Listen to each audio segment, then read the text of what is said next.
There's a saying that says, I got to do what I got to do. There comes a time when there's no way to get around it. There are things that we're going to have to endure that may be unpleasant, but we know that on the other side of it, that there is victory. So when we go through the unpleasant parts of life, it's not for us to fight and resist and kick and scream and squall and complain and all of that. It is for us to willingly go through or do what we got to do, knowing that on the other side of it is victory that God is going to give us. And as always, I'm so glad to be here for the Sanctuary Sunday School, the Sunday School Renaissance. And again, thank you so much for the outpouring of love, all of the comments about being missed. It meant so much to me. You guys had me in tears because I am truly happy to be back. And I told you I was going to wait, and I decided to jump right back in the middle of the quarter. So it feels so good to be welcomed back so warmly. Thank you so much for that. This week's subject is Jesus' arrest. And it's amazing how, even to say that Jesus arrested a man who had not sinned, a man who gave his life, but he had to be arrested. And that was part of what had to happen in order for him to purchase our salvation. And it says he went forth and he had his disciples with him, and they were in the garden. And he went there, and Judas, who portrayed him, and it's so amazing when I read through this, it said his name just changed from just Judas Iscariot. It changed to Judas, which betrayed him. That became what he was known for. And even his name today, when somebody calls you a Judas, they're calling you somebody who is a betrayal, who betrayed them. So he just really made a name for himself by doing this to Jesus. But it said Judas was there with him, for he knew the place, because Jesus went there a lot with his disciples. And that says something about having your enemy in your circle. You know, Judas was one of his 12. He was actually there with him. He knew where he would be, which is why he was able to betray him. And he was placed there among the 12 because this was what had to happen to Jesus in order for him to make it to the cross so that he could die for our sins. And just now, literally, as I'm teaching this, it's not in my notes, it struck me because I'm sure you have too. I've been in positions of leadership where I had people close to me who I thought I could trust, who betrayed me. And I was thinking about it, and you think, why did I have to be bothered with those people? That wasn't fair. They shouldn't have done that. But you know what? Just like Jesus, because of their betrayal, it propelled me to the next level. It didn't take anything away from me. It hurt that they did that, but it was all part of God's plan to push me to the next level. And that's a nugget that I literally just got while I was sitting here teaching. And I wanted to share that because there's somebody out there who's going through that. Because I know this pandemic and everything that's been going on, it has revealed who's really in your corner and who is not.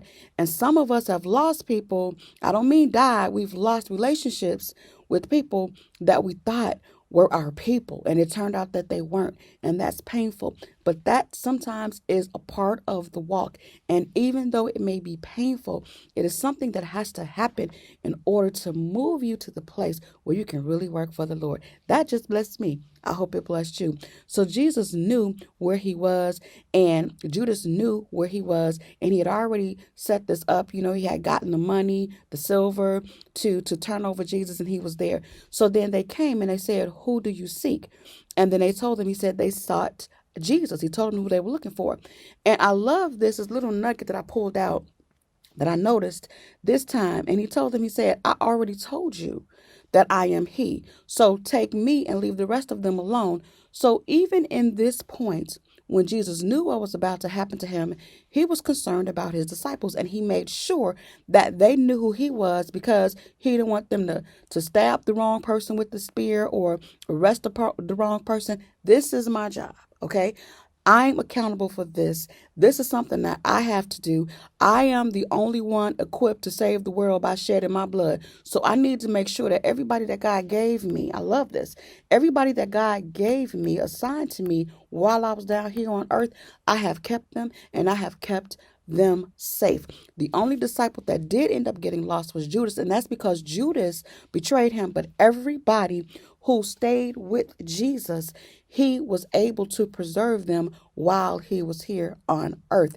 And that is something that is a really good lesson for us. So we see he was arrested and they came and they took him to the court. And we know the rest of the story. I don't even really have to teach this about why they arrested him. And of course, he ultimately ended up being crucified. And I think I may be getting a little ahead of myself into the next lessons, but I really want to call out Jesus' attitude at the arrest. You know, he wasn't, leave me alone. I ain't do nothing. I got my rights. You don't have no reason to arrest me. He did none of that. He already knew. And what did it say? It says, Jesus, where's that verse? Jesus, therefore, verse 4, knowing all things that should come upon him, went forth and said unto them, whom seek ye? And so the whom seek ye was just to confirm to them who he was, because Jesus already knew what was going to happen and he was already prepared. That's a lesson to us. God will prepare us and equip us and warn us for everything that's going to happen against us. And remember, I have a t-shirt that says all things work. Nothing happens to me, but everything happens for me. And it comes from, I think, Romans 8:28, where it says, all things work together for the good of them that love the Lord and are called according to his purpose. When you're called and you've answered the call to be committed to the purpose of God's work, everything that happens works for your good. This arrest seems horrible. He was betrayed, he was arrested, he was beat, he was crucified, but this worked together for the good because it led to him being acknowledged as the Son of God. It led to the completion of his assignment from his Father. See, sometimes you got to go through the bad part before you can get to the good part. And you've always got to remember what's on the other side of this. When you're going through your darkest day, tell yourself the sun is going to shine. When it feels like the water is just rising and you're going to sink, you've got to know that you can walk on this water by faith. Don't be afraid. And see, Jesus looking at them. There are times in your life where you've got to face the enemy and bad situations head on. I know this is what I'm going to face, but I'm going to face it. I'm going to take it. Jesus told him, he said, whom seek ye? I am he. When a devil comes for you, tell him, I am she. I'm the one you want. I'm the one you're looking for. Come on, let's get through this so I can get to the next level in my Father God. I am down here on a mission from the Father. And when we have that mindset, we won't get all bent out of shape when people do things about us. I know one of the worst things for me you can do to me is lie on me. You know, you can talk about me, that's fine, but the lie that just gets me. But even in that regard, we've got to stay focused on what it is that we came to do and get it done.